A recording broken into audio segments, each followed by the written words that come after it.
Tambalang Don Bell, babu na muna. Catherine Bernardo at Donnie Pangilinan may niluluto nga bang proyekto? Umaabante sa chikahan si Romel Placente.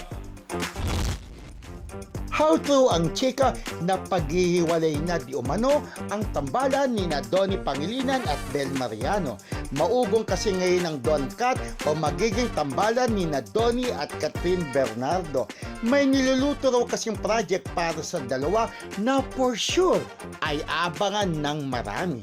Sa kabilaan niyan, hindi naman daw bitter ang Don Bel Panay, lalo na't handa nilang suportahan ang idolo nila. Sa ngayon, tila na-enjoy na lang nila ang mga natitirang episodes ng serye ni na Don at Bel na How to Spot a Red Flag.